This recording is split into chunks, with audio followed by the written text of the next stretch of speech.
It's the Game of Roses. Welcome to the Game of Roses.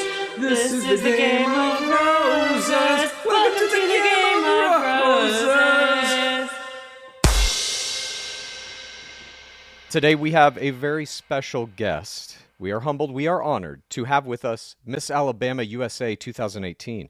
New York Times best-selling author of God Bless This Mess, Learning to Live and Love Through Life's Best and Worst Moments, host of the Better Tomorrow podcast, Special Forces World's Toughest Test Season 1 co-champion, Dancing with the Stars Season 28 champion, Bachelor Season 23 7th place finisher, Season 15 Bachelorette, the all-time Instagram champion of Bachelor Nation with 2.7 million Instagram followers, 1.2 million TikTok followers, the Beast, Hannah Brown.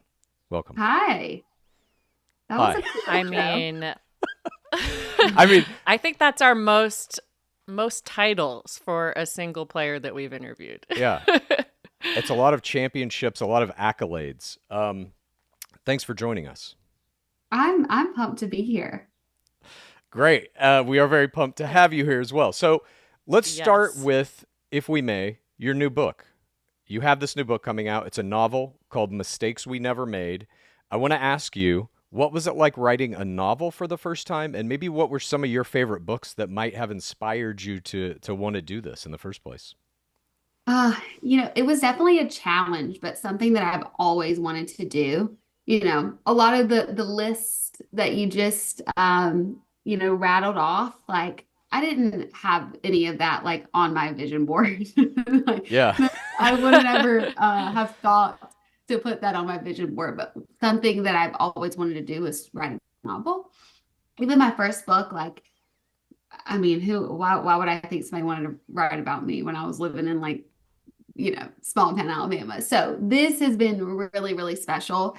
And because I've always been such an avid reader, and obviously like I love a love story. I believe in love.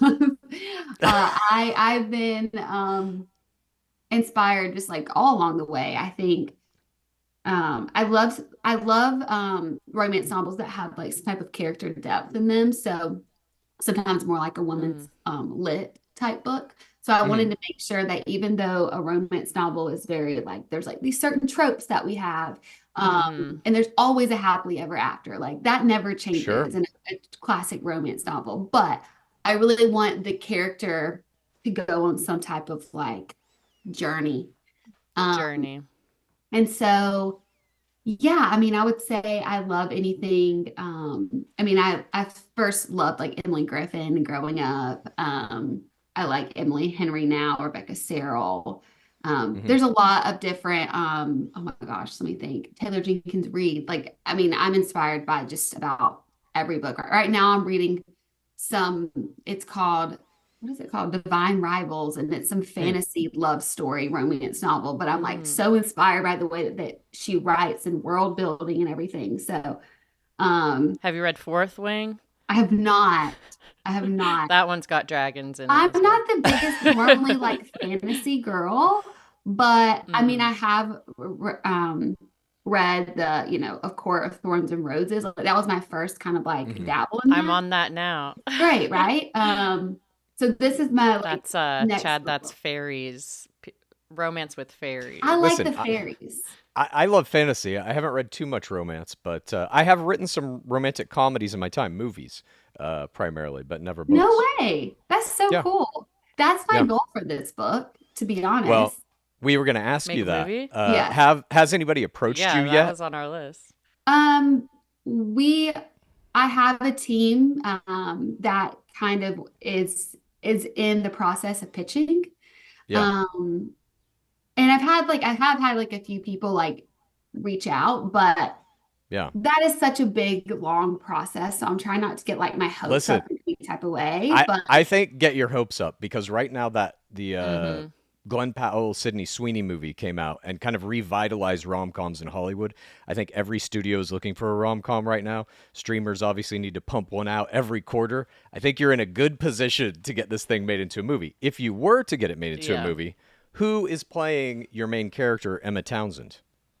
I've been thinking about this a lot. Like I don't really know. Like I see her, she's a redhead. So like the first person that I think of is like a Sadie Sink would be like so cool. And she's never Right. done like this Mm. type of would she come over into this like romance world? That would be like so fun and huge. But um we'll see. I'm open. I'm trying, like I Yeah. said, I not I that think she would. I think she would that'd as be well. cool. Yeah. Yeah. I mean, look at She's Sydney already Sweeney, and like you adjacent. said, like I think that's always like a good thing for them to have on their roster. So For why sure. not make it mistakes we never made? Come on, Sadie. I'm And then telling you, I think you're gonna see this movie within about a year and a half, like produced and on a streamer somewhere. Just my personal okay, prediction. I love that personal prediction. So I'm gonna go with that. Okay. I mean, it's always a good sign that you're negotiating film and TV rights before the book has even come out. So Yes.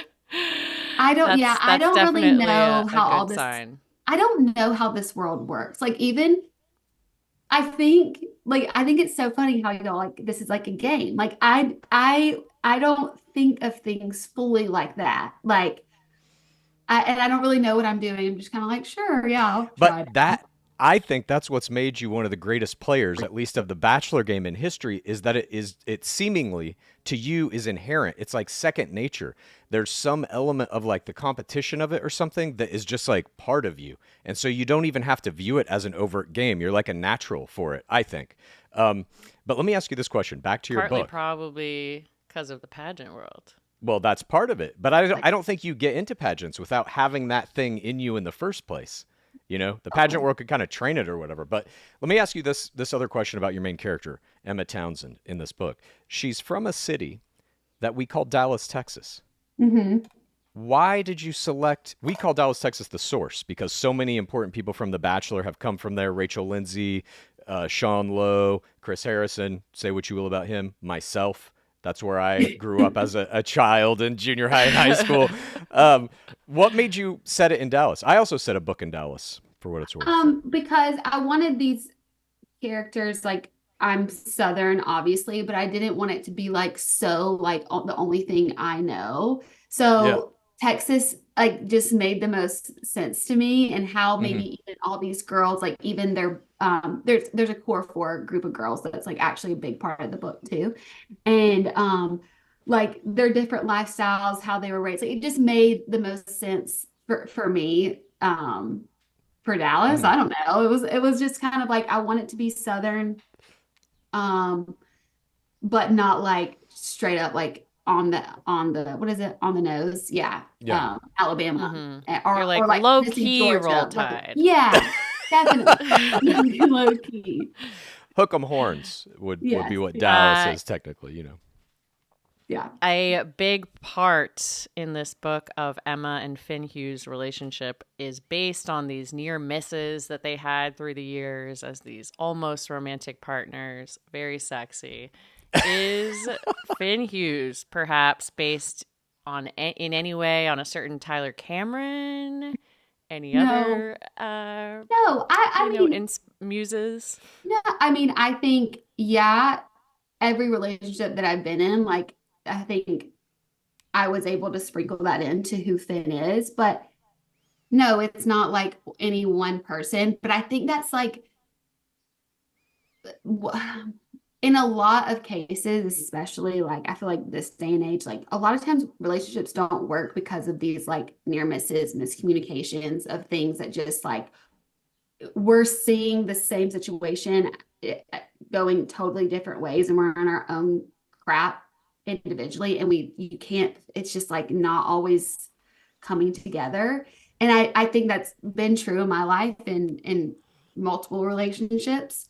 Obviously there's some that people know more than others, but like I think that's not Hmm. just me. I think that's a lot of people. So it just kind of made sense of doing a second chance romance. Like I didn't want these characters like to have had, a full relationship and it didn't work out and they try again. Like that Yeah. normally doesn't work. But those near misses of like just wrong time, like in different places in Hmm. life, bad timing, and then coming together, like that makes sense to me. Growing and changing. Emma and Finn meet in high school. And obviously, like a lot happens over that span of time of all of our lives. And so, what would it be like to have this forced proximity of these two people to finally like work on their craft together. And Emma's going on her own journey, and how Finn can like be there with her as they're both there for their friend. Like, I think that's when some reconciliation and, you know, true love can happen.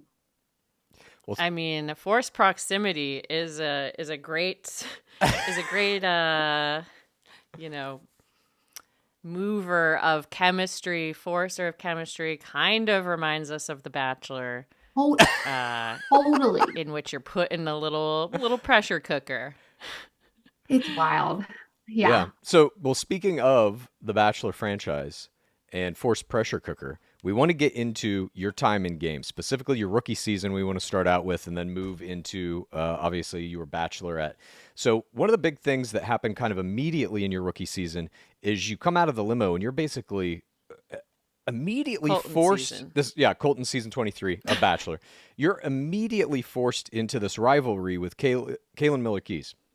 Mhm. Did you know that she was going to be on the show before you showed up?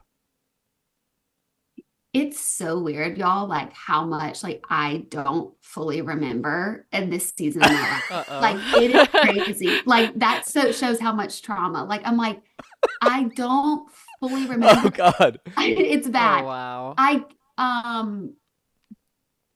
I knew, because we competed together, that she was trying out or whatever for the show. I got randomly nominated. Like, Mhm. I didn't watch the show, like, but she had been like talking about it.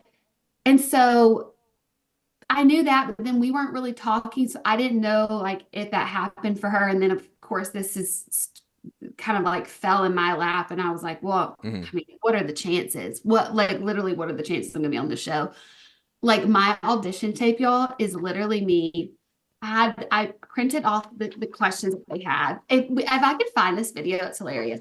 There's a streak of light going through my face, and I'm just reading off the questions and then answering them. Like, didn't think about it. So like, I'm just doing this. Wow. And then I am on the show, and I was just like, and I didn't ever say anything about her on there. So I'm thinking, like, how are they going to like figure this out? Like, I still don't know how to fully figured it out. Like, if she said something not like at the beginning, because I mean, the show, like, I wasn't going to say anything. I don't even know if she was going to say anything, Yeah. but they figured that Yeah. out. And that was tough. It was really tough. Like, a lot of times, The fact that it's a storyline from night one, I'm like, Yeah. seems like they might have known. Yeah. They scripted it for sure. I coach players to go into the game at this point. I've had players you in the past don't. 3 seasons. I do. And all of them, basically the big kind of lesson I've learned in the past couple of seasons is that producers script something for you from the time they cast you. And if you're unwilling to play along with that narrative or that character that they've written for you, they will just get rid of you like instantaneously. If you don't kind of do what they want and fit into that mold. I think things are changing a little bit in Joey's season, and we can get to that later. But I think definitely during your era, it was like, that was Alon Gale. I mean, he was Yeah. kind of the mastermind of all of that. He would cast people specifically to play roles, and you either played it or you went home, So I My think for you, favorite thing, I have a great story about Alon, please. and it makes so much sense to my character on the show. Yeah. And who I am. He definitely like called me out, but I'm doing my interview, the last one, and I meet with all the producers. Like I said, I don't even know what a producer is at this point. Like, I didn't know what They're an like, you're executive. perfect. Like, I don't even know what an executive producer is. I'm just like, Yeah. these people make the show, but I don't know what they're doing. So I go in there, and I'm straight off the pageant. I'm pageant Patty, like answering these questions in front of people. And Pageant. the line goes, he asked me a question, and he said, I said something. He said, what are you full of? Or he said, like, what are you full of? I'm like, I'm full of joy. And he was like, you know what I think you're full of? Oh, And I was God. like, he said, rage. And I was like, and I remember like smiling and being like, fuck you. Like it was like this is going on. I was like, You're like, nailed it. and I go, well, maybe there's like a baby tank of rage right here. And that's how Right. I answered it. And after that, I was like, I don't know who that guy is, but I do not like him because he called me out on my shit. Because it's true. I mean, there's a lot probably in there. And it was so funny. Like I remember him coming into, they do like they all come into your room before you wait to go out to the limo. And Mm-hmm. like I said, I don't know who an executive producer is. I don't know what this thing is about. I knew the people that I wanted to talk to, and they all happened to be like the senior executive producers. I'm like, I'm only talking to these people. I don't know what that means. And Alon came in, and I was like, I don't like you. And he was like, oh, well, I love you. And I was like, And anyway, we ended up because Wow. I do love him now, but like, Sure. it was just so funny that, yeah, he saw from me immediately that there was a little bit more than what I was presenting, Mm-hmm. which I don't know if people always hoped that in me until the show, and they really did. Well, that He's did very, very good at what he does. absolutely. I mean, he was the mastermind of that show for a very long time. Was the small tank of rage? Did that contribute to the Beast? Did the Beast exist before Bachelor season 23, or was the Beast given birth to through that season? I honestly think like being on The Bachelor was a great experience for me. Even the like silly feud stuff, like it brought something out of me that was actually really true that I never felt I could be. Like I could be more dimensional than what I felt was good.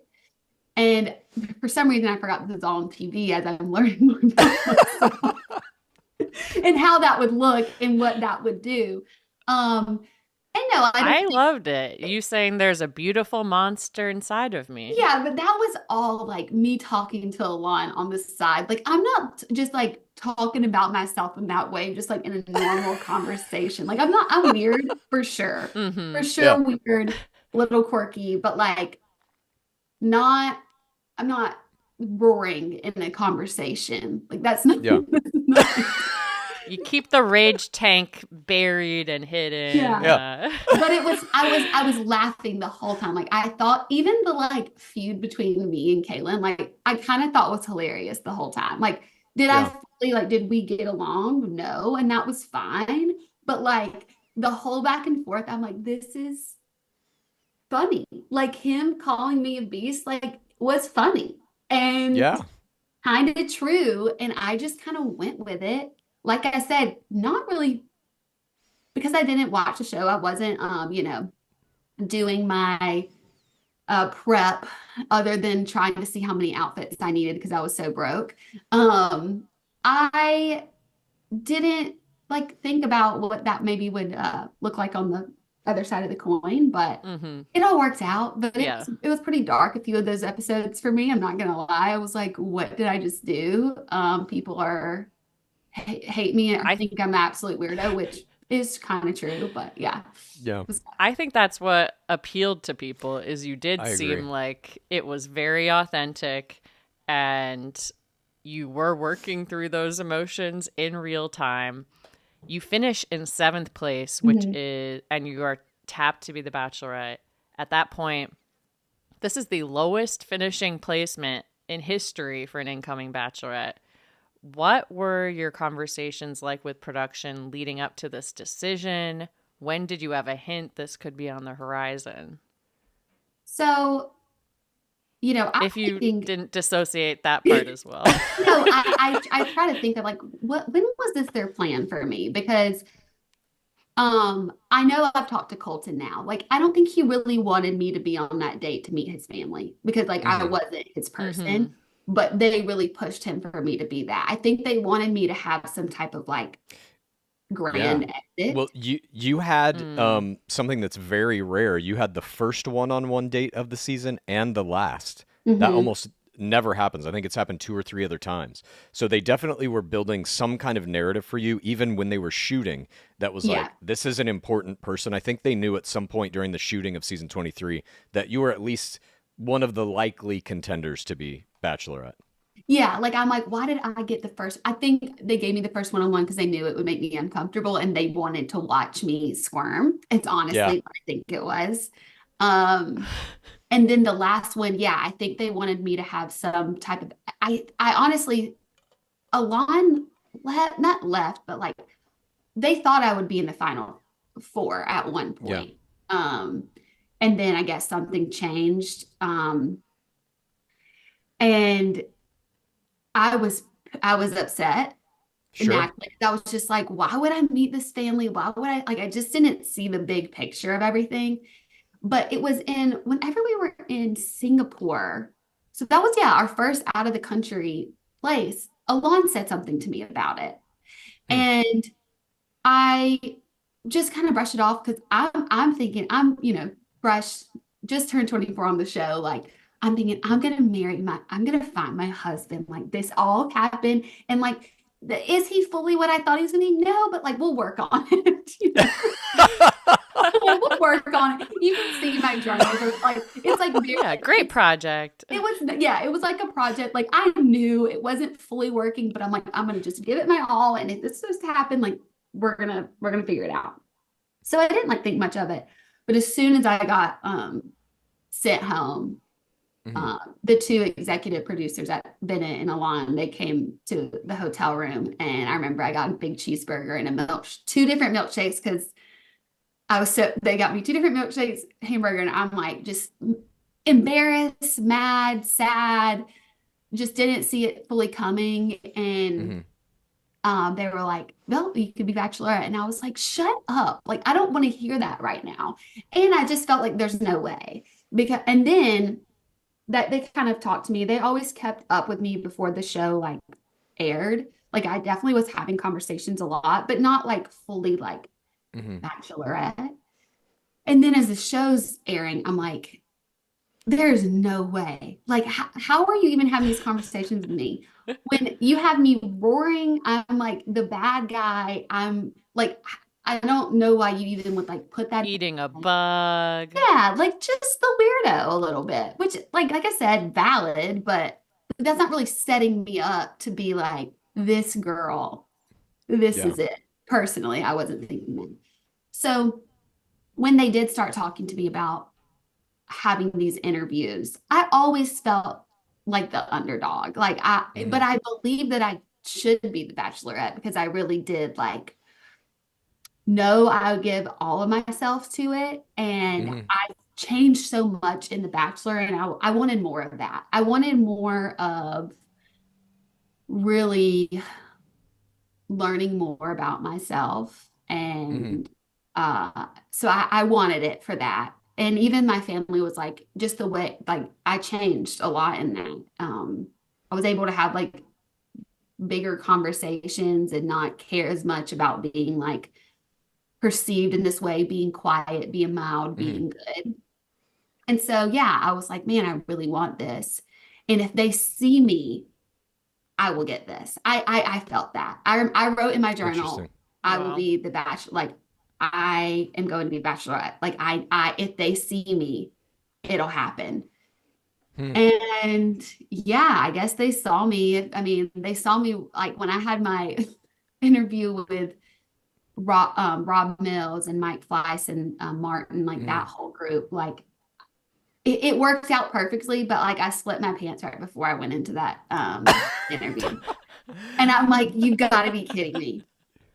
But I was like, I walked in and they're like, how are you? I was like, man, I just split my pants. So I know I'm the most vulnerable person that's going to walk in here. And like, that's how I started it. And I'm like, um, yeah. And they like I feel like, did they take a chance on me? I think that's what I always thought in my head.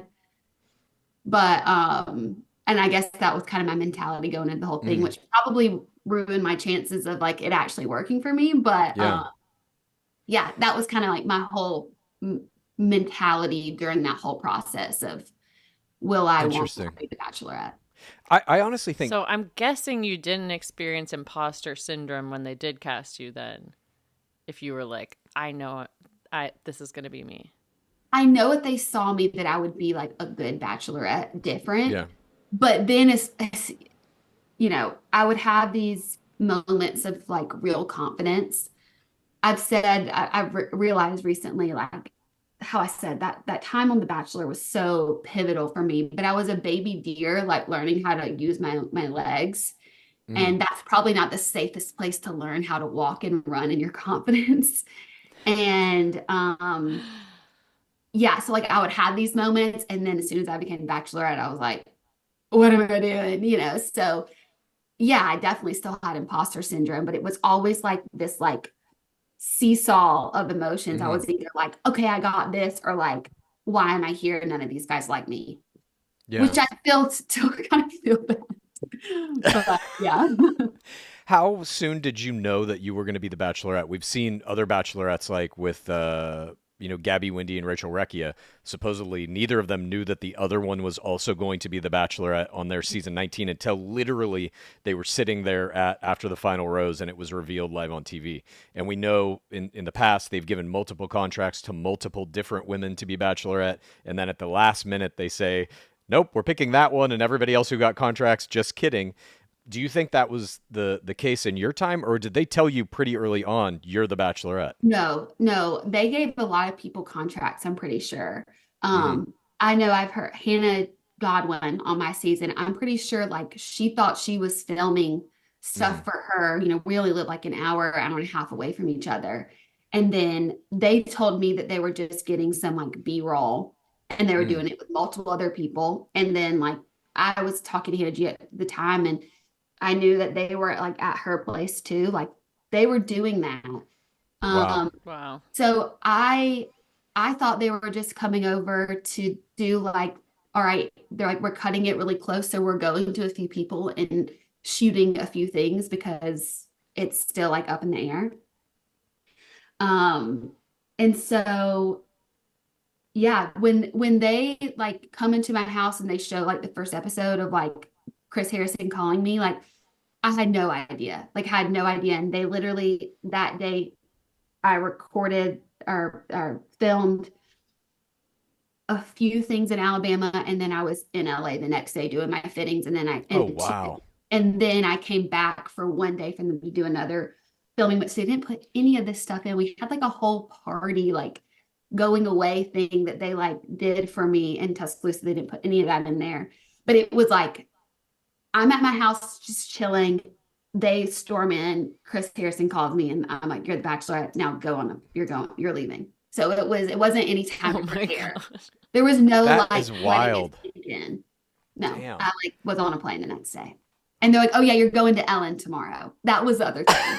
Oh It my was God. it was wild. Yeah, Wow. yeah. Well, you become the Dang. Bachelorette. They place the crown upon your head. You become season 15 Bachelorette, arguably one of the greatest Bachelorettes of all time. Let's begin by talking about the very first thing, essentially, the first important thing I think that happens in your season is Luke Parker gets what we call the FIMP, the first impression rose. Okay. Was this your idea, or did producers mandate this? No, I think it was my idea at the time. Interesting. It's so it's so wild. Yeah, I feel like I met him at our like the after the final rose. I got to Hmm. meet like five different guys, and he's very intense. Always be Cam. Yeah, Also always there. always became. He's very intense as we witnessed, and I think there was something about that I liked at first, and it was very obvious. Like my whole mental state at that time was all these guys, like it's true. Like I'm not trying to be like so, oh, like I have like the lowest confidence ever, but like they don't know who they're signing up to meet. So they're not really there for you. And I would just say Sure. that they're Right. not actually here for me. Like, why are we trying to pretend that they are? Like, they're not. Like, they would be here and they probably thought it was one of the four other girls because that's Hmm. Mm-hmm. normally what it is. Like, they're not here for me. And I think he was so like, I really do think he was. So I liked that. Yeah. And so, yeah, his intensity. And then I'm like, no, I actually think he is here for me, made me uh, drawn to him, especially at the beginning. Interesting. Yeah. All But right. isn't that true, y'all? Like, come on, who are we trying to convince here? Like, Yeah. the, now I will, but then I think about me, but I know they didn't have the time like I did when Colton was announced. Like we got called back. It was like, how do you Mm. feel about this? And I only wanted it to be Colton. So I knew that experience. I'm like, but I know they're not having that because it was very rushed. So Mm. like, I was just like, how am I supposed to know that these people actually are here for me or not? So Well, Jen Tran, our next bachelorette, is going to have a very similar experience yes. because they cast guys perhaps for different choices, Daisy or Maria. What advice would you give her if she could hear you while she's in production of going into a space where people maybe haven't been cast for her? Just say, first of all, like bless her heart, because it's a really hard place to be like, um, but I would hope she wouldn't do what I would do. Is like I was so focused on that and so Mm. skeptical of every guy. Like it is very interesting.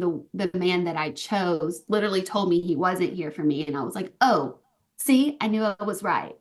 Yeah. My therapist says now, like most of the time, most of us would rather be right than happy, and I wanted that proved my Mm. story right. So I Yeah. trusted that Whoa. more than somebody else, which is wild. So I would hope that she would just like really lean into it. I mean, I really wanted to go on there for Colton, but heck, he was gay, you know? So like Yeah. that doesn't matter. Like you will meet, you'll have chemistry with people there, whether they initially thought it was you or not. Um, and so to not let that be like the Mm. loudest voice in your head. There's enough Yeah. going on. Um, That s- that makes sense. yeah, totally. It's a fascinating way to look at it, I think. Let me ask you this about another Luke Parker moment. He makes it all the way to Fantasy Suites. You have the iconic conversation that ends with you uttering perhaps the most famous line in Bachelor history: "I did have sex, and Jesus still loves me." Some pro athletes will talk Incredible. about a home run they hit in the playoffs, or a 3-pointer to win a game in overtime, or a touchdown pass, and they'll talk about these things in a way that's like, when the ball left the bat or the ball left my fingertips, I knew that was it. I knew I was basically making a Hall of Fame level play. Did you know in that moment, sitting across from Luke Parker saying that you were contributing, I would say maybe the most quotable line in the history of a now 22-year franchise? No. Okay, yes. I knew it was a burn when I said it. I knew when I Yeah. said it, like I just like it was funny. You could hear the like people who don't say anything be like, oh my gosh, they were freaking out because Yeah. you only see a small portion of how long that conversation was. I was nice Yeah. for a long time. I was Hmm. like very like let him go. Like it was a 3 hour long conversation. Okay. So that I got to that point, a lot of times people will be like, oh, you're so like not lame, but like boring now. It's like, yeah, but that's how I normally like I'm not gonna go off on somebody. That was Hmm. not a very normal situation. Like it was a 3 hour long conversation and like refused to leave. And so I knew that when I said that, like it was like you can't really do anything after that. So yeah, I knew that it was a big thing to say, but I never thought it would see the light of day of air Yeah. because Mm. it had never been talked about in that way. And they actually told me that. They said that Hmm. that was amazing, but like we would never put that on the show. So I felt very safe. That Oh, obviously didn't whoa. happen, and that was traumatizing in its own right. Wow. But yeah, so like I knew it was a great line, and I guess they really did too. And but I remember when I first saw it, I was like, oh no, oh no. Because there are a lot of still good material from the 3 hour conversation that didn't have to Sure. go that far. But that was the way that I could actually let this man leave me alone. Right. Yeah. Well, Dang. I mean, you're not in a normal situation at all, besides the 3 hour conversation. You are kept away from all friends and family and support and your cell phone for, this entire time. Yeah. So I think you can give yourself grace for that one. I think people forget that Uh, though, or think that's your whole. I think what I really struggle with outside of the show is people think that's my whole personality, and maybe sometimes Mhm. I'm like a Yeah. letdown from that. Like, I'm not some girl that just like is gonna say crazy shit just to say it. Like, I think if there is a point, and if I get like, you know, upset, that I will say something, but like in my normal life or like showing my life, like I'm not doing that. That's not Sure. fully me. But like you said, it's such an unusual situation that's not real life. And but in something like that, I do become more like assertive, and I don't have time. I'm on 4 hours of sleep. Like, I'm probably Mhm. saying things that like I normally, when I get my 8 hours of rest and I don't have I think I had bronchitis for 5 weeks. I was having to like have breathing treatments. oh God. Like, I just didn't have. I was at a different. I was in a rare form, Yeah. and yeah, people don't like fully always see that, but it did make for some really iconic moments. And sometimes I'm like, I cannot believe I did that. Like, I can't. But it was Speaking of a what I really, really, can't believe you did, your maybe the second most, or maybe the first most iconic moment for me was the next rose ceremony. You get rid of Luke, and he shows up, and he has a ring, no less, as Chris Harrison says. What was going through your mind in that moment? I You was. end up moving the pedestal, which you have said was your idea, which is unbelievable. It's why you're one of the greatest. Were you mad at production for bringing him back after you eliminated him and Yeah, giving him a I ring? was very, very mad. A lot of that, it was anger to everyone, but it was that what didn't make sense with the story. That would be breaking the fourth wall to see the tantrum that I put on it. Yeah. But But you did address producers after that? Like, did you talk to oh Alon no, like Gale? during the whole thing, like, for me, this Okay. is a show. Like, I'm not Yeah. thinking show. So I'm like, what the fuck? Like, just Yeah. like, because Luke, there were many a times Luke could have been not in this situation, but so I thought I was fully done, Yeah. like we like hmm couldn't have made a better scene, even just without what I thought was going to be like. It starts raining and there's a storm as we're having this conversation. I'm like, Yeah. I have played this game, because at this point I'm now realizing as the Bachelorette, like it's a game in some way. And um so when he showed back up, I also knew like he didn't come up, like he didn't get a ring by himself. Like, why are we doing hmm Yeah. like Neil Lane didn't take it upon himself to call him yeah. up. So I was very, very mad at Yeah. just the whole situation, and obviously him. But then I like had the, I don't know, wherewithal to be like, okay, he didn't just like he couldn't have just come up to this private location by himself. Like, Exactly. so Yeah. yeah, that frustration was more towards them. And then of course, like him just being him, like I don't know what, like that was the little tank of rage for sure. That The pedestal. yeah, like he hit the nail on the head with that one. He's like, once you push me to a certain place, like Yeah. if you met my mom and dad, you would get it. Like, it's like, or like knew them, like I'm good, They're always moving pedestals. but like there's, and that thing was heavier than I thought it was going to be, but I was Yeah. not going to let it be known that it was heavy. But I'm like, I am so over this. I wanted to like punch somebody, but then there's like a fine for punching someone. Like, I was that It's like the mad. NBA. I was that mad. Like, Yeah. it was wild.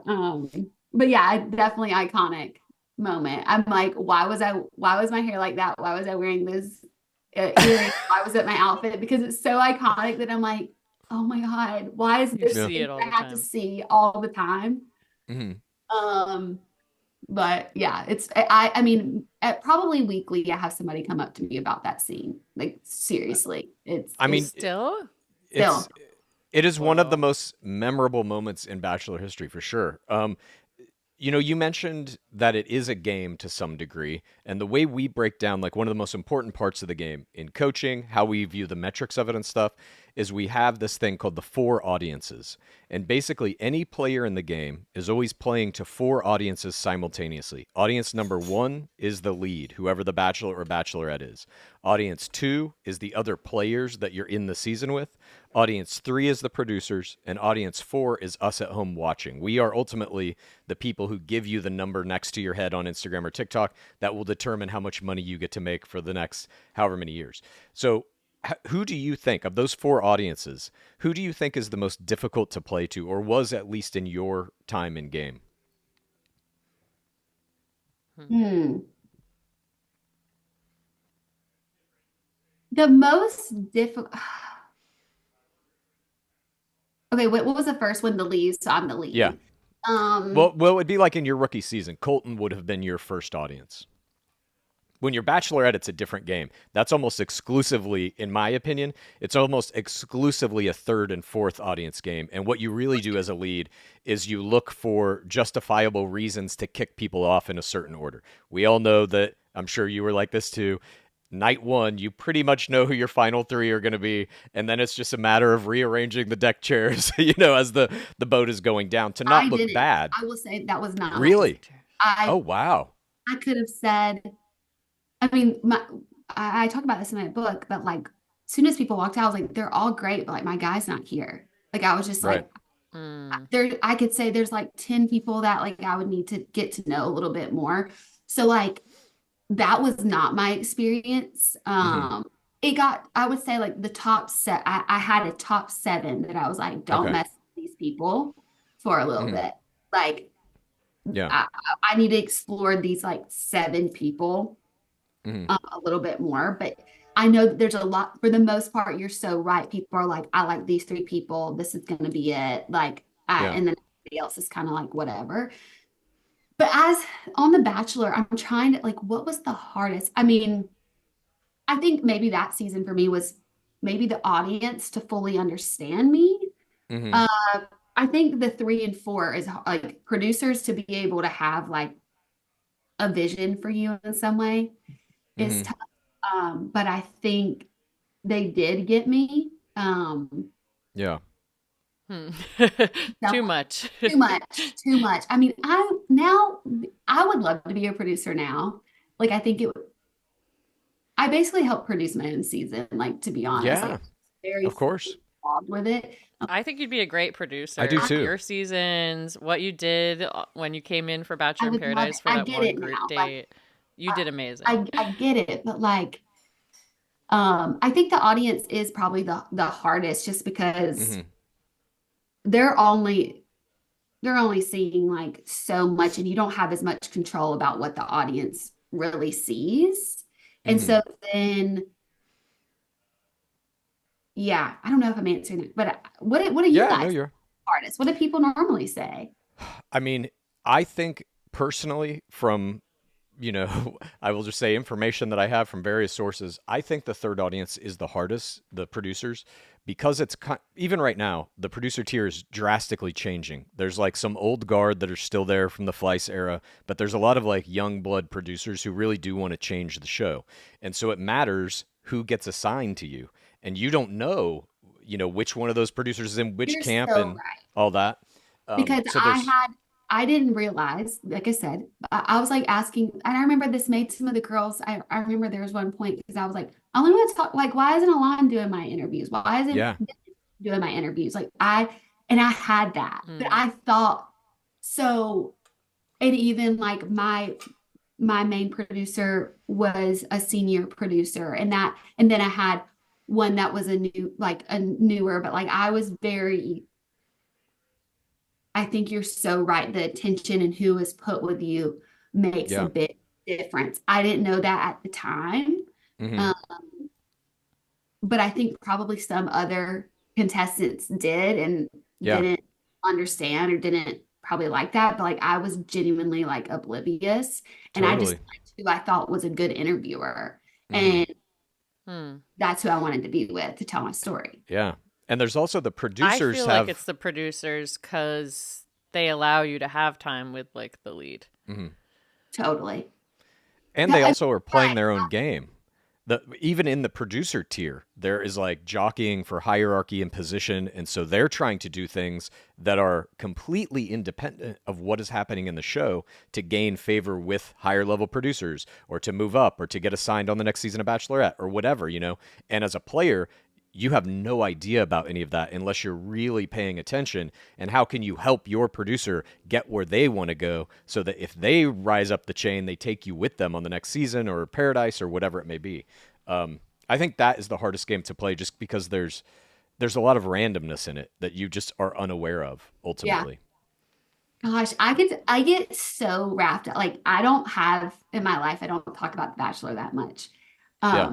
It's so funny. Like even when I went to Bachelor in Paradise this last time, I'm like, I feel there's this part of me that's tucked away most of the time. But whenever I get into this, like, yeah, I guess it's this competition, whatever that comes out, I'm like, I am in. It's me at my, Yeah.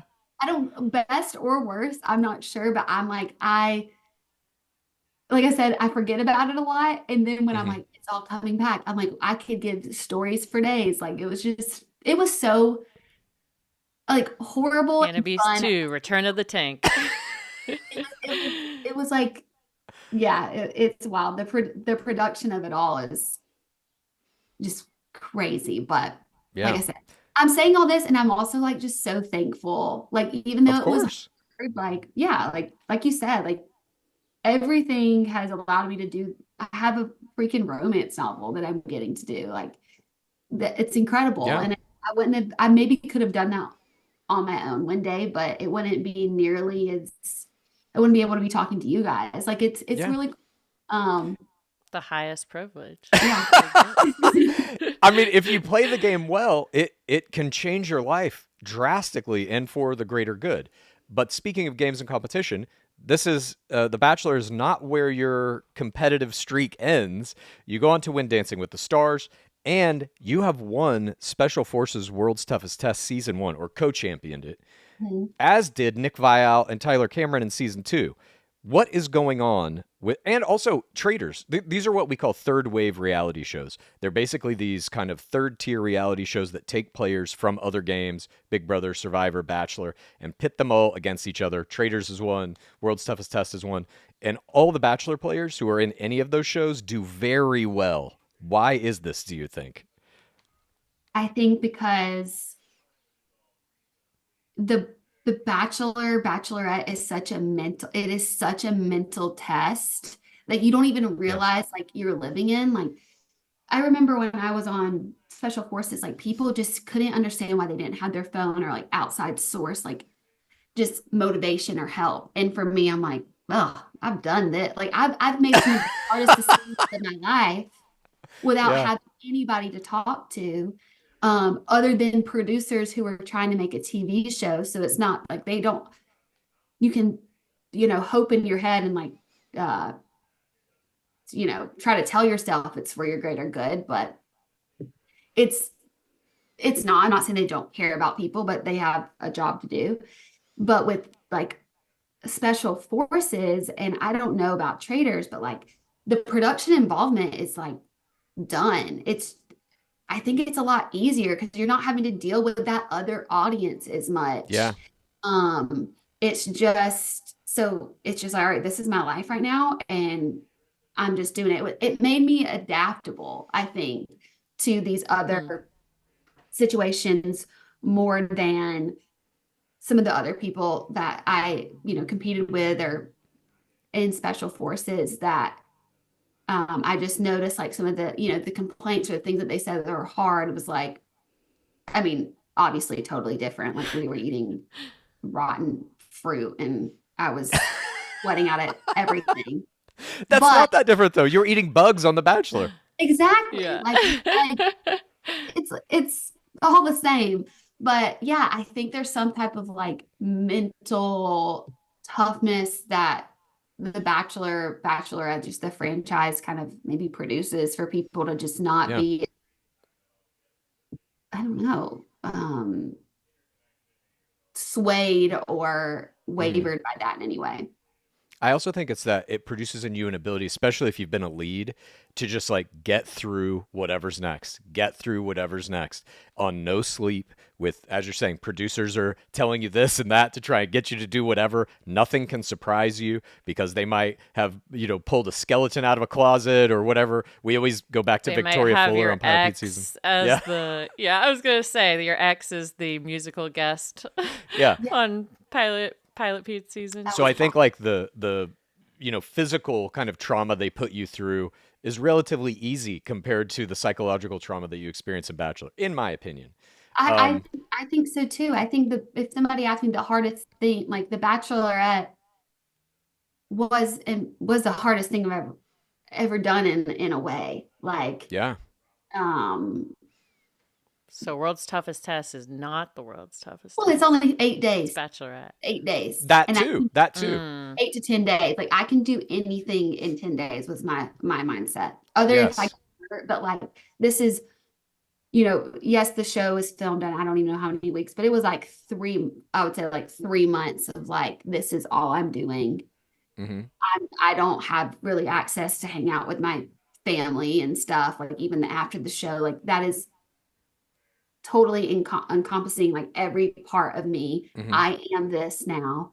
I am at work, and it was tough, man. It was tough.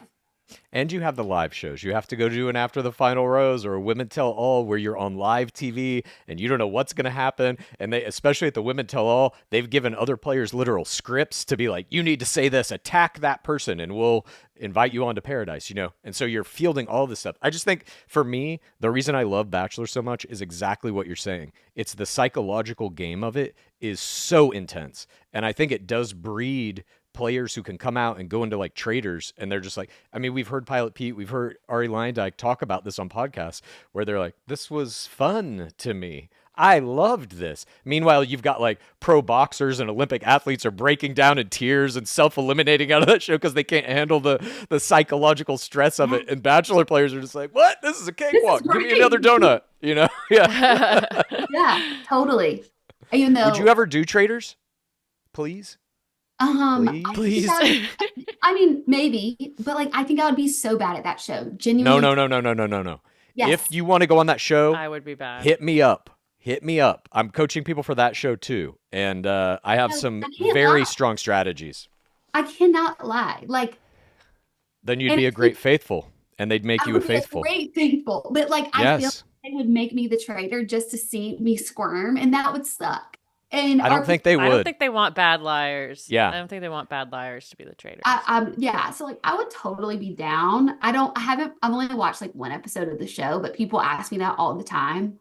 I Yeah. feel like there's a target on my back though, because people are like, I don't know. I still feel like all the things that I've been able to do has been like luck in some way. Like I Sure. wasn't playing a game. Like I get it now. Maybe as a bachelorette, more so because you are like basically a producer. But as far as like, and that didn't work out for me. I didn't like end up with somebody. But like these other things that I've done, like I was just doing my thing. Like I don't know. That show seems, yeah, like the strategy of it all.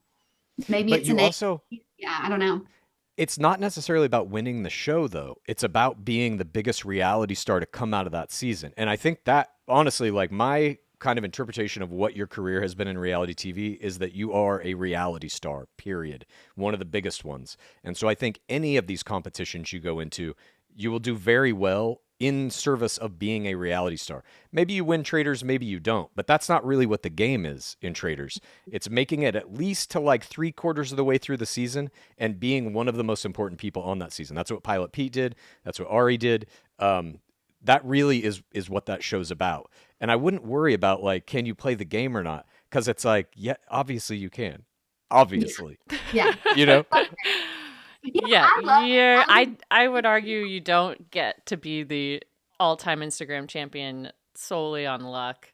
I do get that though, y'all. I still don't get the Instagram thing because I am bad at it. Like so stressed out. I get so stressed out. I don't know what I'm doing. Like I will look at all the other girls and I'm like, Uh-huh. so aesthetic and everything's so cute and they can make the cutest reels. And I'm like laughing the whole time. I'm like, I am not aesthetically pleasing, candid, cute, girly. Like I don't know. And it's the most Uh-huh. stressful thing. And I just don't get it. But I'm so thankful for it. But I still I'm just like, I don't know what I'm doing. I don't know what I'm doing. This is It's like LeBron James saying he's bad at basketball. Um, Yeah. this is not remotely true.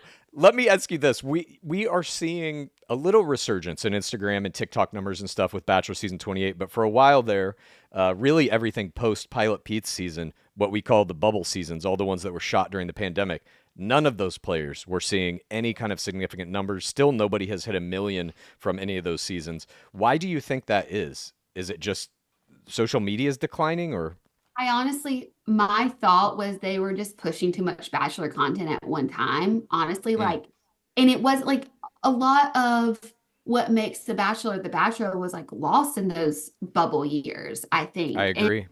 And Mhm. so, you didn't probably get to see the fullness of the different contestants and then like trying to, there, I don't know if there was like always, um, yeah, it was just a different type of, I guess, game at this point, and it wasn't. And I feel like they did the double bachelorette thing. I don't think was successful. It was just Yeah. too much to where it wasn't like something that people were like, oh my gosh, I cannot wait till the next season comes out. It was like Hmm. there's already another one. Like I just need a break. I think that was the biggest thing. Just too many, like too many people and not enough like stand out to even make it to where like a person could stand out or a few could stand out would be Yeah. my thoughts on that. And then just getting Joey like wasn't a he's so cute. Like I was obsessed with him. They needed that like resurgence of the I think the lead. Hmm. Um, they needed somebody like that to Yeah. kind of help. I don't know. Yeah. What are y'all's thoughts? Yeah, we think it was Joey, but mainly producing and protecting the lead, which they don't always do. I would Yeah. say I think Joey's adorable, but it really was more the cast than even Joey. What is Yeah. my opinion. Like that cast Mm. was great. Um, Maria, Daisy, yeah. I mean, You had all the like superstars. Daisy's like the typical just sweet good girl. Maria kind of brought the like I wouldn't even say Maria's relatable, but I would say she is you can see all sides of her. She's like a Yeah. prism way. Um She's a and reality star, I think. And yeah, that is kind of like what I was talking about. She didn't win that season. She didn't even go to hometowns. But mhm, she's the person everybody wanted to be the Bachelorette because she's a reality star. yeah, I think for me, that was kind of the takeaway of that season. But let me ask you one final question, if we may, yeah. Hannah. Where do you see Bachelor Nation headed into the future as we're coming out of 28? We now have Jen Tran as Bachelorette. We've got Golden going on. BIP may or may not be coming back. Bachelor in Paradise may or may not be coming back this year. What do you think is the future of The Bachelor? I think they're in a very like they have an opportunity to really bring the momentum back. I think Mhm. we're in like a weird like we're gonna have to wait and see because the momentum is back with Joey's season. Jen, I don't think was the like I don't think she was supposed to be the Bachelorette. It was kind of Yeah. a last minute thing, but it's how are they going to really make her a reality TV star, like you said? How are they going to do that behind the scenes? Because I think it caught a lot of people off guard, and it's like this next season, I think will be really telling for the future of the show. 'Cause I don't think they can Mhm. handle another what happened in the bubble season. Like they got to ride the wave of what has happened for it to really continue to be, what it has been for so many people. I was even shocked of how it got, like I thought, oh no, I don't know what's happening with the show, but we got the little boost from Joey's season. So I don't fully know. I think these next two seasons of The Golden Bachelor at and The Bachelorette are like this is like the big game that the I producer agree. show needs to like it they've got to nail it and get people back invested fully in. I could not agree more. That's my exact thoughts on these next 2 seasons, the importance of them. But Hannah, thank you so much for joining us. Please, Yes. everyone, go out and get Mistakes We Never Made, your first novel. Where can they get it? They can get it anywhere, everywhere. I have like, there's a link in my bio. I'm posting Perfect. all the Link time. in bio. This is really like, I would love to produce one day, and like it would be really amazing to be able to produce my own content and own stories. And I want to continue to be able to write more books. This is like a career path that I would love to continue to do and have people support. So go out, buy Mistakes We Never Made. I'm going on book tour. See me out there. We can talk all about Bachelor, take photos, whatever. But I'm really excited about this next chapter for me. As are we. I As can't are we wait. all. I think you will have your own production company and be making all the type of content that you want. That'd be We loved this book. We loved all of your work in Bachelor Nation. You know, you're definitely always in that conversation of who's on the Mount Rushmore of The Bachelor, just from what you accomplished. wow. So I love we're honored you're on. Thank you. Yeah. This was really fun. Please rate this podcast. Please review this podcast. Please get a friend to listen to us, and then please rate this podcast. Please review this podcast. Please get a friend to listen to us, and then please rate this podcast. Please review this podcast. Please get a friend to listen to us, and then